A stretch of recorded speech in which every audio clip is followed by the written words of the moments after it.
Hello, I'm Dr. Sandra Cabot. Welcome to my webinars where I share information to give you knowledge and clarity to enhance your health and well-being. I've been a medical doctor for over 50 years and I know that knowledge is power. So let's go. Hello everyone and welcome to our live stream on the brain.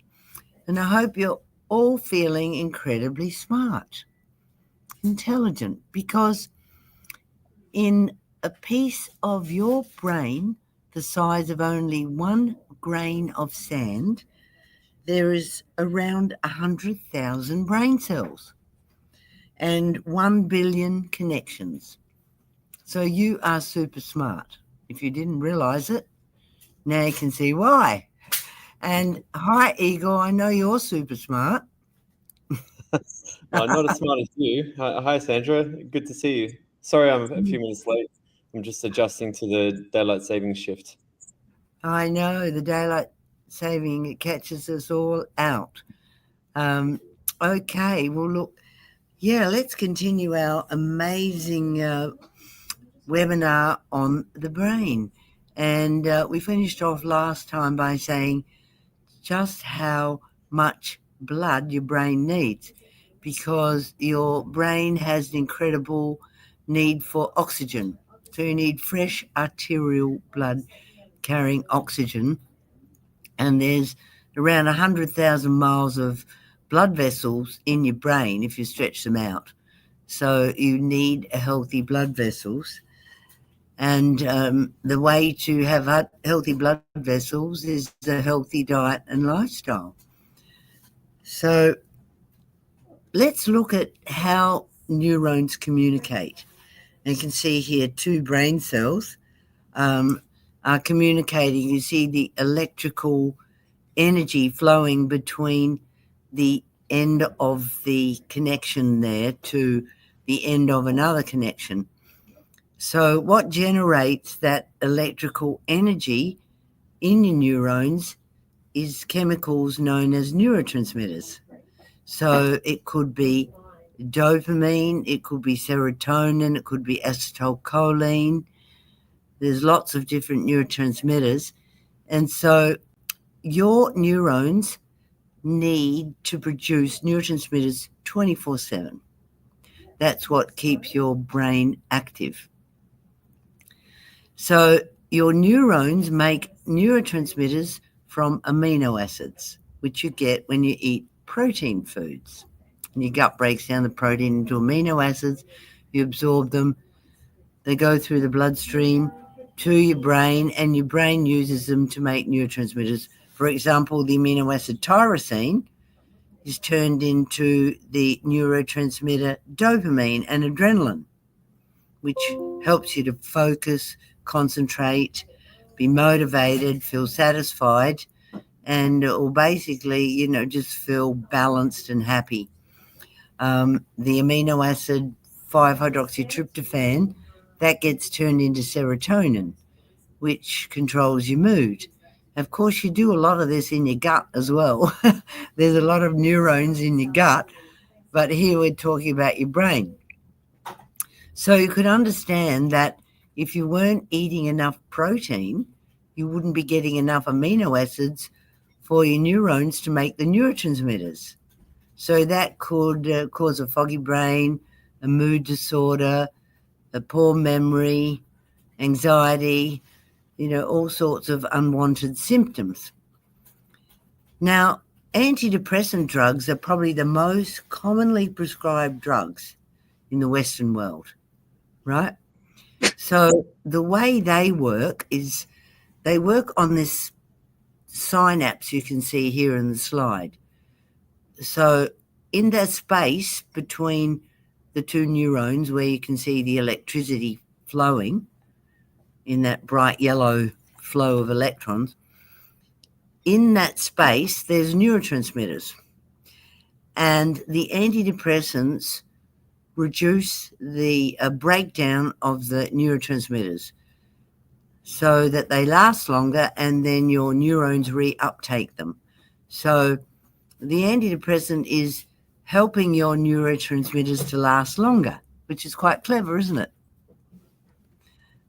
But it's not helping your neurons to make more neurotransmitters.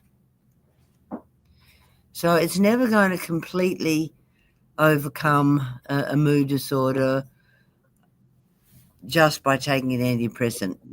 Your diet is critical. You need to be getting those amino acids for the neurons to make the neurotransmitters. So are you getting enough protein? Are you getting 1 gram of protein per kilogram of your body weight per day? So if you're feeling a bit down, feeling anxious, you have a foggy brain, I would check your protein intake, because that would make a big difference if you are not getting enough. And there's a few psychiatrists that have done research that show that people who have a high protein, high fat diet and reduce carbohydrates often alleviate their depression dramatically. So the diet has a huge influence on how efficient your neurons are at making neurotransmitters. These wonderful neurotransmitters that help us feel, help our body to work in every way, to communicate, to sleep. They regulate everything.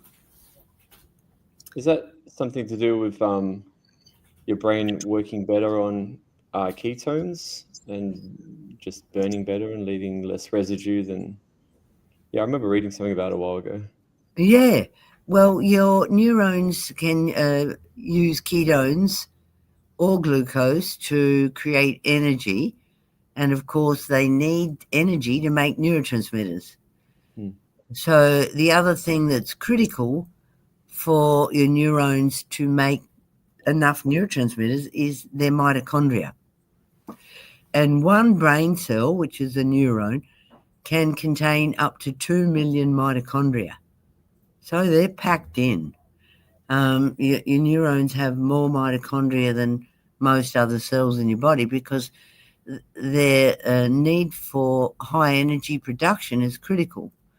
So even if you're eating enough protein, if you don't have healthy mitochondria, you're going to have tired neurons that don't have the energy to make the neurotransmitters. So it's very important to look after your mitochondria. And you mentioned ketogenic diet, and that is good for the mitochondria. So if you have a low carbohydrate ketogenic diet, that will help to increase the number of mitochondria in your brain cells. So most people know what a ketogenic diet is. It's high fat, so you're going to eat the fat on the meat, avocados, coconut oil, coconut cream, oily fish, nuts that are oily like walnuts. So that all those fatty foods and will help our mitochondria to produce the wonderful energy that enables us to create neurotransmitters that enable us to be conscious, to enable us to enjoy life. Now, when we are having a deep sleep is a great time for our brain, because there is a plumbing system in your brain, which is really the lymphatic system. And during deep sleep, the spaces that contain the fluid in the brain open up in size. So they increase in size by around 60%, and that's huge. And that enables the fluid to flow faster through the brain and get rid of all the metabolic waste that has accumulated during the day when your brain has been busy thinking. So for people who don't go into a deep sleep, they may find that their cognition is not as good. They may find that their mood is not as good, because they're not getting that brain washing. So they've got more brain inflammation, and that can damage your neurons and that can increase your risk of dementia. So it's very important to ensure that your sleep is adequate in duration and is of good quality. So you get a free brainwash when you're having a deep sleep. Is this cerebral spinal fluid or is this something else? Yeah, this is cerebrospinal fluid, which circulates all around the spinal cord and the brain, and it's in the ventricles, which you can see there in blue. The spaces are depicted in blue. So they enlarge dramatically when you're having a deep sleep, and that's critical to reduce your risk of brain inflammation and therefore to reduce your risk of all neurodegenerative diseases such as dementia, motor neuron disease, Parkinson's disease, etc. So when we have a deep sleep, you can see down the bottom here, the brain waves are really high in amplitude and slow in frequency. So the electrical activity in the brain changes a lot compared to up the top where, your brain is very active when you're awake and you're very busy thinking. So the electrical activity obviously is influencing the spaces in the brain and enabling them to open up. So we know today that the most common cause of dementia, particularly Alzheimer's, is insulin resistance.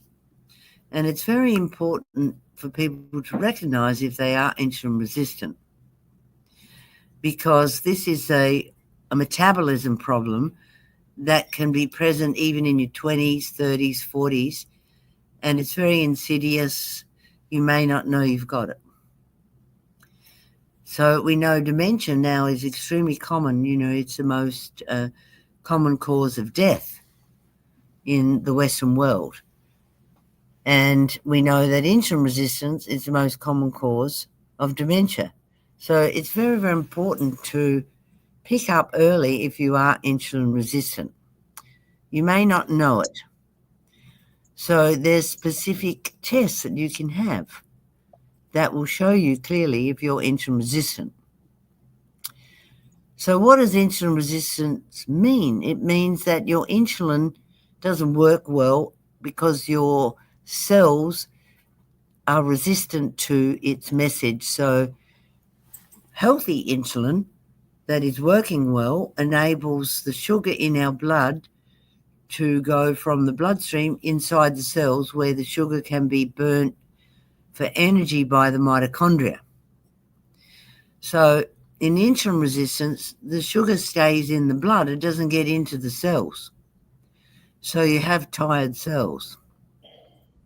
But also that extra sugar that's in your blood, and remember these blood vessels are supplying your brain, that extra sugar will cause inflammation. So it's very damaging for your neurons. And particularly the brain has a huge requirement for glucose because it's the most energy hungry organ in the body, having all those mitochondria. So you might have plenty of sugar in your blood, but your brain is starving to death. It's not getting the glucose. And if your diet's wrong, it's not getting ketones as well. So if you're on a ketogenic diet, you're not consuming much glucose or carbs for that matter, that body converts to glucose. How does it generate glucose? Well, it won't. The mitochondria will use the ketones directly for energy instead of glucose. But see, when you go on a ketogenic diet, that helps you in two ways. It helps the mitochondria directly, but it also lowers the blood sugar, and it helps the insulin to work better. Mm-hmm. So it's helping in many ways. It's overcoming the insulin resistance in many ways. Mm-hmm. Yeah, so it's very good for people with insulin resistance, ketogenic diet. Now, there's all different degrees of the ketogenic diet. Some people do a really strict one where they're only having 20 to 30 grams of carbohydrate a day, and that is not easy. It can be done for several months, but for most people, long term, they do a modified ketogenic diet where they're just avoiding the worst carbs like grains and sugar and processed food. And even that will help a lot to improve insulin resistance. Now, one part of the brain that is very sensitive to insulin resistance is the hippocampus, which you can see here in yellow, and that's where we make new memories. So we learn new stuff.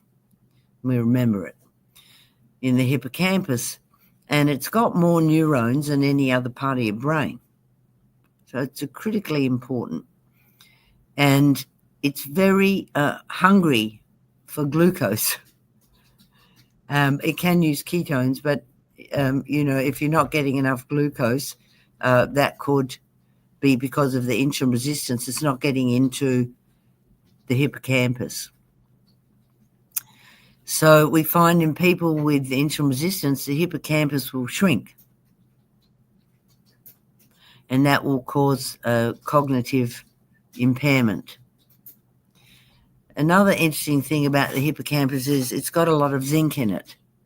So zinc is important for the function of the hippocampus. So we can see if the hippocampus is shrinking on an MRI scan of the brain. So Alzheimer's is sometimes called type 3 diabetes because there's too much sugar in the cerebral blood vessels, in the blood around the brain, but the sugar's not getting inside the neurons where it's needed. It's all due to insulin resistance. So a lot of people who get Alzheimer's dementia have this insulin resistance for 20 years, 30 years, 40 years, that is slowly damaging their brain, and they're totally unaware of that. It's very insidious. Is that because of the lack of glucose, because it's in the blood but it can't be absorbed? So Correct. It's starving of glucose, yeah. Okay. Yeah, your brain cells are starving, and they're also becoming inflamed because the glucose is sticky, and it gets stuck on the proteins, doesn't get in the mitochondria, it gets stuck in the wrong places on the proteins, and it causes all the little proteins to get twisted. So you get these tangles in your brain.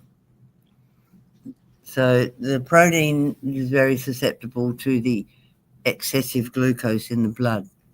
Mm-hmm. Yeah. So, what causes insulin resistance? Well, genetic factors are important. You often have a family history of type 2 diabetes, excessive weight. But in the majority of people, it's just their diet, and they eat too much carbohydrate and processed food, which is high in hydrogenated and refined processed vegetable oils. So, your omega-6 oils, which you find in a lot of baked goods, or sauces, and also, in the cheap oils that restaurants use to deep fry foods. So these processed vegetable oils are very common in the food chain in processed food, and they are really bad for your mitochondria. Okay, so that's important. And then the other nutrient that people are getting too much of is the refined glucose from refined carbohydrates. So, eating things like bread, donuts, pasta, noodles, cakes, biscuits, they have a lot of flour in them, and that gets turned into sugar in your blood. So you eat a slice of bread, well, it's going to get turned into sugar in your blood, into glucose. So people with insulin resistance, they need to replace most of the carbohydrates on their plate with protein and healthy fats and vegetables. So instead of pasta made from flour or rice, they could have pasta made from vegetables, which you can get these days. And you can get bread that's made from nuts and seeds, which is low carb. So there's lots of substitutes. And I've got a little say again? zucchini. I've got a little zucchini pasta maker at home. Yeah.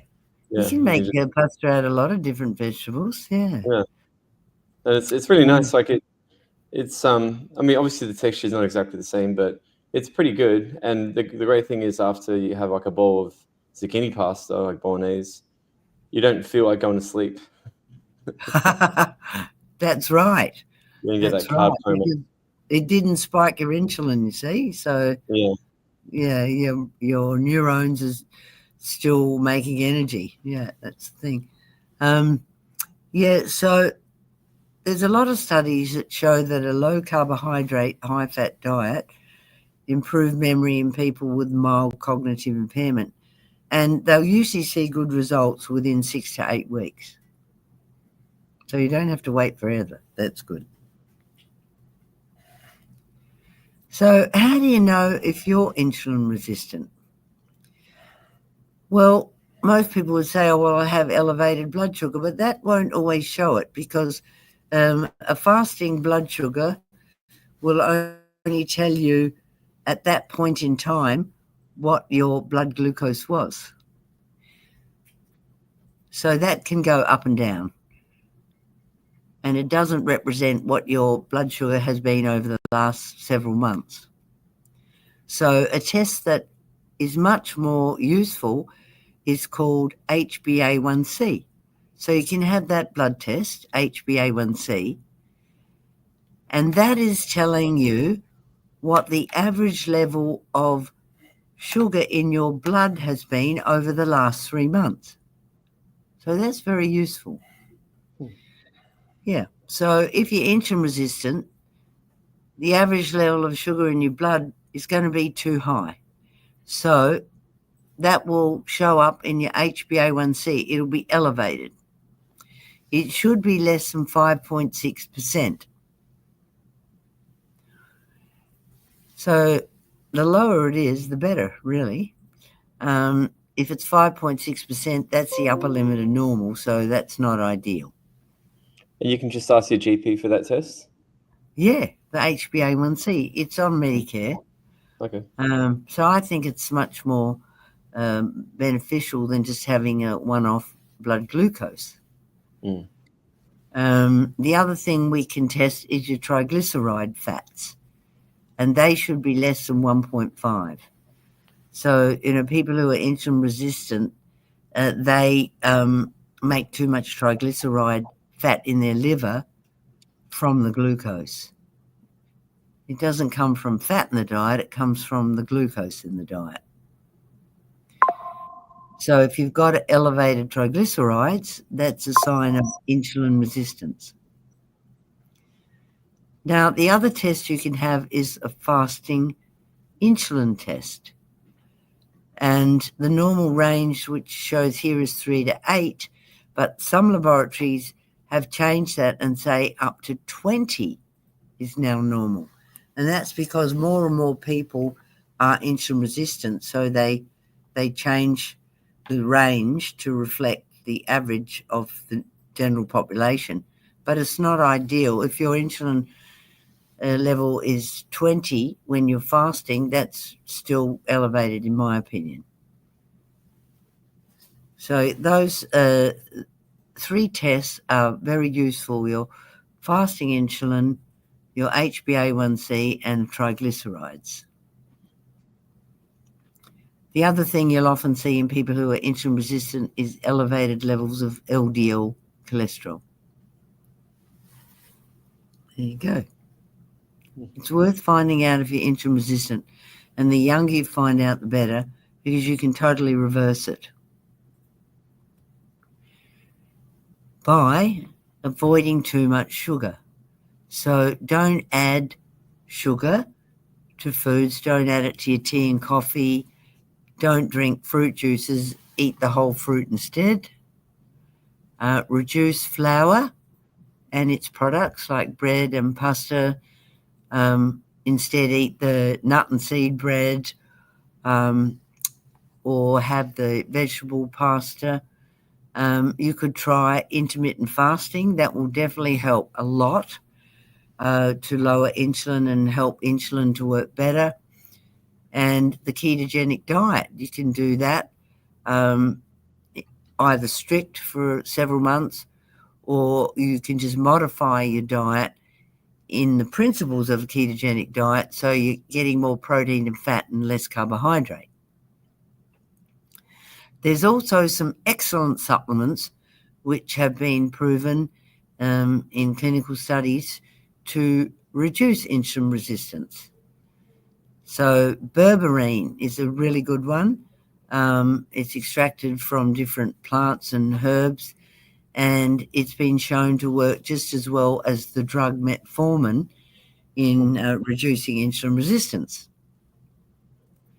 So I generally tell people to take one with every meal, or some people take 2 capsules twice a day.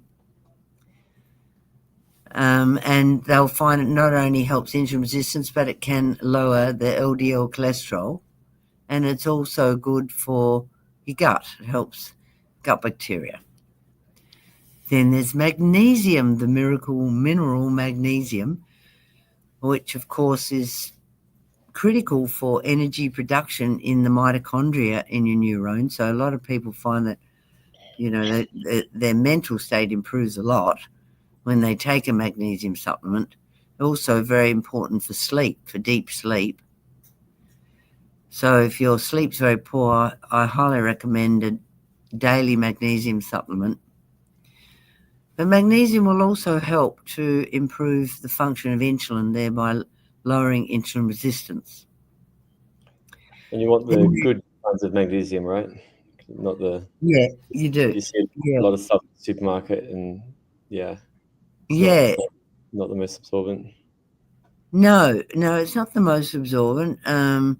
Well, Liver Doctor has one called Magnesium Ultra Potent, and it's got 4 different types of magnesium plus taurine, and it's very well absorbed, and people love it.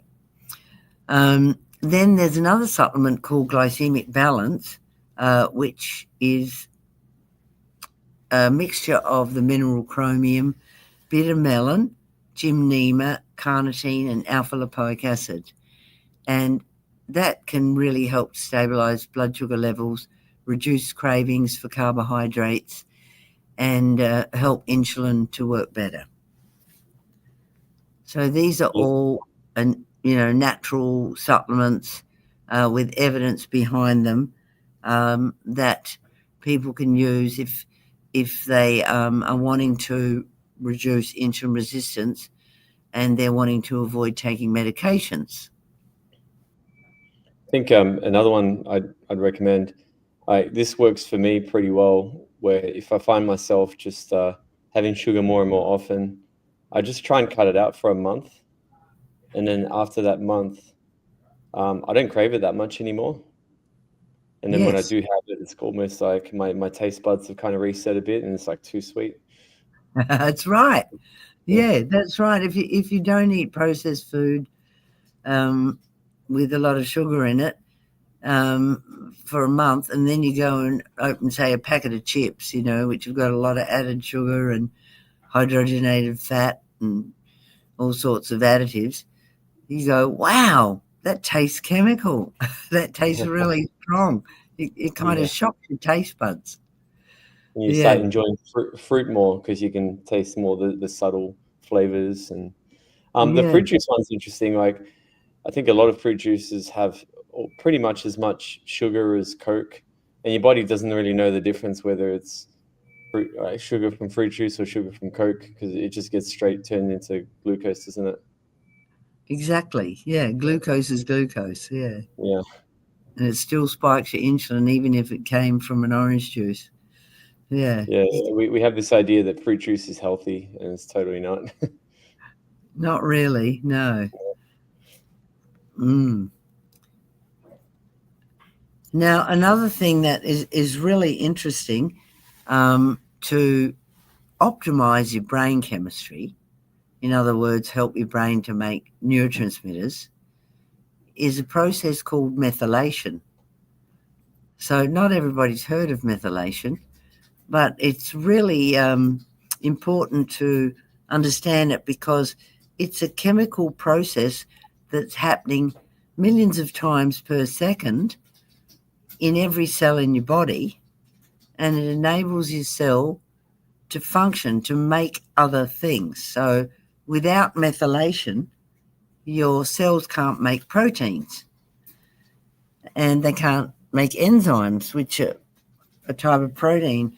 So your cells are kind of crippled, really, in their functions if you're not good at methylating. And methylating is essential for human neurotransmitter synthesis. What it does, it adds methyl groups to molecules, and that enables your neurotransmitters to make serotonin, dopamine, adrenaline, noradrenaline, which are required for mood, memory, motivation, and cognition. So obviously you want to be good at methylating, right? You want your cells to be super good at methylation. So how do you know if you're not good at methylation? Well, you can have a blood test to measure a protein called homocysteine. You can see that up the top right, homocysteine. And if you are a poor methylator, you will have elevated levels of homocysteine in your blood. So that's a fasting blood test, and it's quite accurate. So what happens in methylation is your cells turn homocysteine into methionine, and that enables the donation of a methyl group to the chemical processes in your cells, which enable them to make other substances. Now, what do we require to be good at methylation? We require B vitamins. B vitamin, that's right. B complex. Yeah. Well, in particular, there's 3 B vitamins that are critically important for methylation, namely activated folic acid, vitamin B12, and vitamin B6. So we can measure those vitamins in your blood, and that's a useful test, a fasting test. So in somebody with poor cognition, it's good to measure the fasting homocysteine level, their folate, their B12, and their B6. And we may find that all those vitamins are low and the homocysteine is elevated. And we go, oh, you're a poor methylator. I used to be a poor methylator. Did you? Ah. I was vegetarian for 3 years, and then I just noticed that it's starting to impact. Well, I wasn't sure what it was, and I wasn't able to focus well as well, and my memory wasn't as good. And I just went to the doctor, and he checked my B12 levels, and then they were pretty low. So I ended up having to get injections sort of for the rest of my time when I was vegetarian. Yeah. Well, strict vegans will need to take a B12 supplement, or they're going to have a lot of problems with their brain function. So most vegans know that, but the best source of B12 is meat, eggs, anything that's an animal product. If you don't eat any animal products, you really must take a B12 supplement. But some people don't absorb B12 because they don't make enough stomach acid, or they're taking drugs that block the absorption of B12, or they have an autoimmune disease of the stomach called pernicious anemia, where they they can't absorb the B12 from their gut. And then they have to have injections of B12. And that works very well. So we know methylation is critical to preventing dementia. And there's a study published in the Journal of American Medical Association in thousands of elderly people who found better methylation was associated with a slower rate of brain tissue loss. And also that people with high folate and methionine levels had less progression to dementia and less loss of grey matter in their brain. Yeah. Interesting. Yeah. So let's look at, well, why could you be a poor methylator? Well, we know you could be deficient in those B vitamins, but you could have also inherited a gene that has a little defect in it called the methylation gene, and the acronym for that gene is MTHFR gene. And that little defect in the gene makes you less efficient at turning homocysteine into methionine. So in somebody who had elevated homocysteine, we would check whether they have that genetic pattern. And what we look at is these genes. So we look at an A and a C gene, and you can see the pattern of the gene there. And they're the two variations in the gene that we check. So if you have those variations in a double copy, we call that homozygous, that is going to make you a slow methylator. If you only have one copy, it's not so bad. It's not really significant. But if you have two copies, you're homozygous, you'll need to do something to overcome that little blockage there, which is genetic.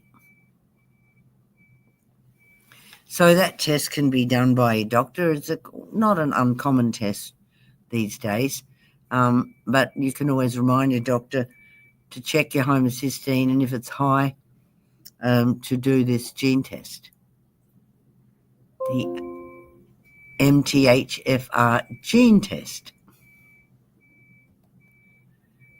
Okay, so let's say you got elevated homocysteine, or you've got the defective gene.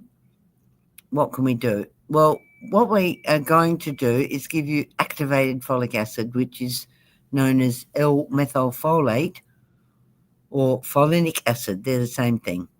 And that is able to cross the blood-brain barrier, get into the brain. So most leafy green plants contain around 80% of activated folic acid, and they are the ultimate healthy brain food. But a lot of older people don't eat heaps of green leafy stuff because they may not enjoy it, or they may not have very good teeth. So what you can do is you can juice the green plants, and you can get a hit that way, a green shot. And that's going to boost your activated folate intake. Now, synthetic folic acid is not activated, and if you're a slow methylator, you really won't get much benefit from it. So you have to have the activated folate. So if changing your diet by having more of the green leafy stuff and the foods high in folate doesn't overcome your poor methylation, you can supplement with activated folic acid. So there's various supplements on the market for slow methylators, and they contain the B12, B6, and also the activated folate. So they're quite popular these days. Now let's look at some of the other foods that are really high in activated folate. Sprouted legumes, spinach, lettuce, cauliflower, asparagus, broccoli, cabbage, berries, citrus fruits, really good source of activated folate, fermented foods, brewer's yeast, and then you can make yourself a green smoothie as well.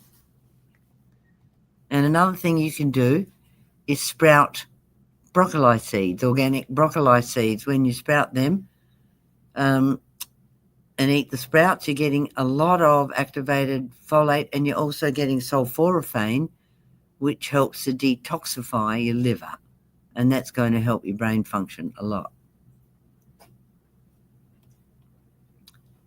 So you look at your diet, and are you getting enough of the activated folate?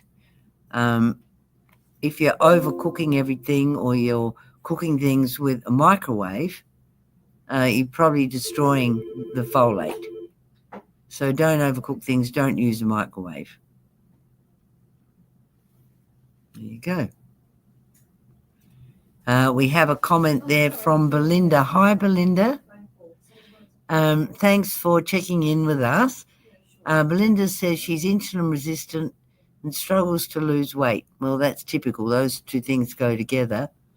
The doctor's told her she needs B12 injections for the next 3 months, as her B12 levels are low. What would you recommend? Well, I would highly recommend the B12 shots, but find out why your B12 is low. Are you a strict vegan? That could be the reason. Are you low in stomach acid? Are you on medications, which could be inhibiting the absorption of B12 from your gut? She does not eat. I'm going to the gym. She does eat meat and vegetables. That's good. Does she mean B12? Is there such thing as B11? No, she made a typo. Oh, okay, yeah. No, she made a typo. So I've got no B11 levels. So. Yeah, she does eat meat and vegetables. She doesn't eat a lot of junk foods. She has sugar in her tea. No, you got to quit that. Mm-hmm. Yeah, so look, what you'll need to do, you'll need to go lower on the carbs. You've got to give up grains, you've got to give up processed food, and you can't have any sugar. You could put stevia in your cup of tea or coffee, but yeah, you've got to be really strict to get that insulin down. It won't work otherwise. And you could try the magnesium and the berberine. And I would also have a test for pernicious anemia, because you've got to find out why you're low in B12. You're not a vegan, so there's some reason that you're low in B12, and that's not good. So I hope that's answered your question, Belinda. Okay, so let's talk about the blood-brain barrier. The blood-brain barrier is like a fibrous membrane around the brain, and it's got a lining of cells that are meant to be close-knit so that it's a tight junction. And it protects your brain from things in your blood that you don't want getting into your brain. So it's very important that you have a healthy blood-brain barrier that is not leaking. It's like a border patrol force that is protecting your vulnerable brain. So if it's leaky, it allows harmful things such as bacteria, viruses, toxic chemicals, heavy metals to get from the blood into your brain, and they can damage your brain tissue. They can build up. And there was a 5-year study published in the journal Nature Medicine, which revealed a strong association between blood-brain barrier leakage and cognitive impairment. Also, researchers in the Netherlands studied MRI brain scans, which showed that blood-brain barrier leakage was higher in people with Alzheimer's dementia.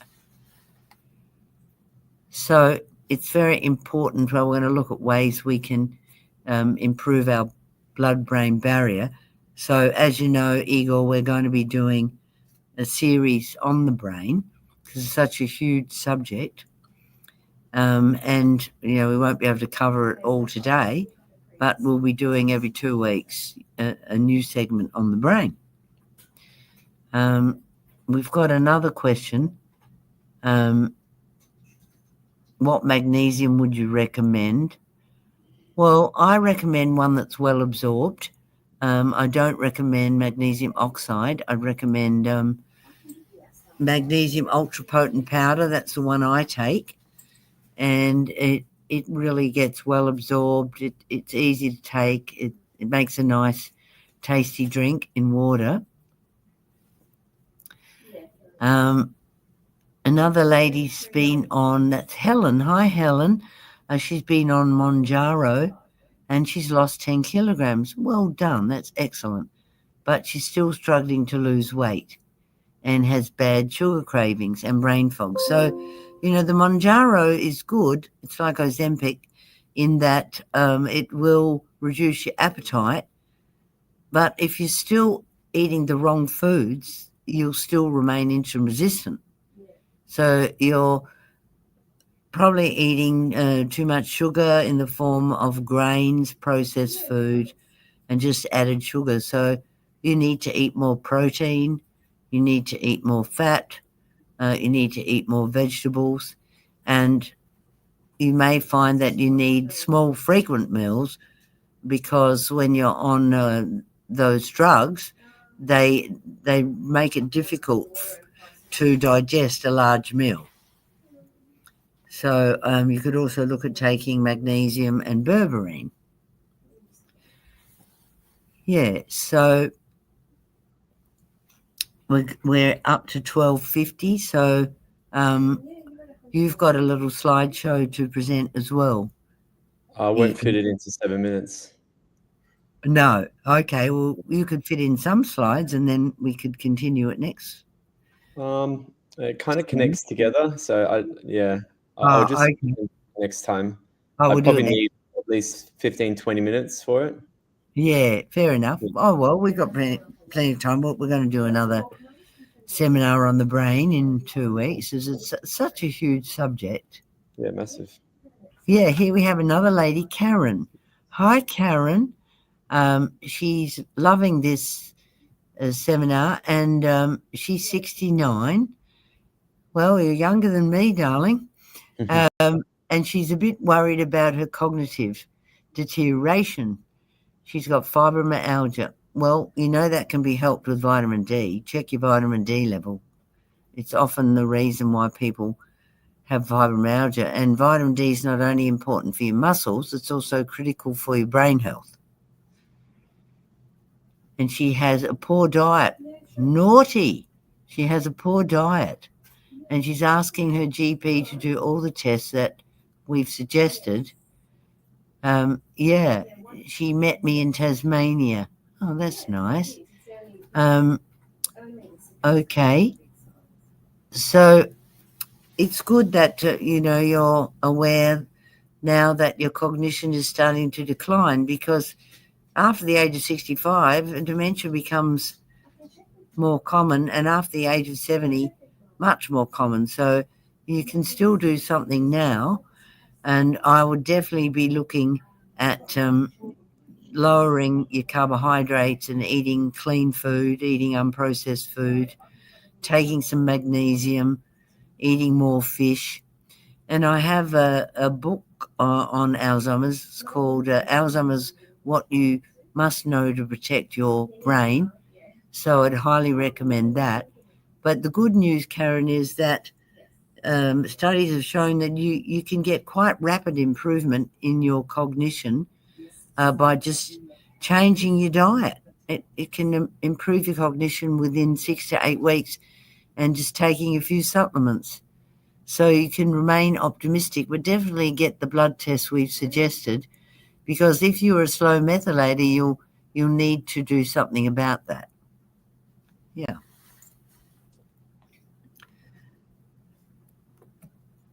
So leaky blood-brain barrier is often associated with a leaky gut. And you can see this picture here on the right. You can see the cells lining the gut are smaller, they're shrunken, and they got spaces between them. And you can see the cells on the left, they're fatter and healthier, and they're tightly joined together. So nothing can leak through them into the bloodstream. So in your bloodstream there, you could have bacteria, could have toxic chemicals, unhealthy cells, microorganisms that could leak through those spaces into your brain, into the blood vessels in your brain. And what causes the leaky gut in the first place? Is it the chronic inflammation? What causes a leaky gut generally? It could be that you're eating things that you're intolerant to, such as gluten, or a lot of the chemicals in processed food. Some people are allergic to dairy. It's associated with the wrong gut bacteria. So, once again, your diet determines your gut bacteria, or people could have had a lot of antibiotics or steroids or taking other medications which could be damaging their gut lining, resulting in a leaky gut. So it's very important to repair a leaky gut, and that will help to repair a leaky blood-brain barrier, because we know the gut-brain connection is huge. I was just going to say, I've also read some studies around how the way we process wheat in Australia, how we use glyphosate as a desiccant before we harvest to dry it out. Yes. It remains on the wheat germs that we then process into bread and everything else. In like 87% of wheat products in Australia, of gluten products in Australia, or wheat products. So yes. I've read some studies showing how over time that exposure to glyphosate just it's quite interesting. You have like the tight junctures at first, and then that regular exposure just breaks it apart. And that's definitely been my experience. Yes, absolutely. These insecticides and pesticides, they damage our microbiome as well as directly damage the cells lining the gut. So, what do? Well, you can try and get organic food, or just don't eat bread, or have organic nut and seed bread. But the insecticides and pesticides are very damaging for the gut. Yeah. Also, glutamine is very good for healing a leaky gut. So glutamine powder, you just have that in water. You have a teaspoon of glutamine powder when you get up in the morning. You can have another teaspoon in the mid-morning and another teaspoon before you go to bed. So that can help. Yeah. I see we've got a question there about hair loss. Well, actually, we'll do a live stream on hair loss, because it's very common, and because that's a big topic. But it's a big problem. We get a lot of emails from people with hair loss, and there's so much you can do for it. So I think probably we should leave it at that today, because there's still a lot more slides to go. And next week we'll be covering a lot more about the brain and the gut-brain connection and things you can do to improve your brain, improve the network in your brain, to grow new networks, which will improve your memory and improve your cognition. So, that's going to be very exciting for people. And we hope you can join us in 2 weeks, and Igor will be able to share his presentation with us as well, because we know that, chronic stress and elevated cortisol levels and elevated adrenaline levels will damage your neurons as well. So it's very important to be able to get stress under control. And Igor will help us to understand those techniques in our daily life. Yeah, I'm going to go through how cognitive behavioral therapy works and how you can become your own therapist essentially in the moment, and change what you believe about a thought and action that can actually shift the cortisol response, and therefore, reduce inflammation, lead to better overall. Absolutely. That'll be very valuable for people. Yeah. Okay. Well, thanks for joining us today, everyone. It was lovely to have your company, and we hope that you've got smarter since you've been watching this seminar. And remember, in one tiny piece of your brain, the size of one grain of sand, you've got 100,000 neurons. So there you go. Give yourself a pat on the back and say, wow, I am a super brain. Okay. Thanks for listening. And bye, Igor. Bye, Sandra. I'll see you this weekend. Yes, great. Well, thanks for being part of our webinar. If you have any questions or new topic suggestions, email us at support@liverdoctor.com. And don't miss our next webinar. Be sure to follow us on social media and subscribe to our newsletter at liverdoctor.com. Bye for now.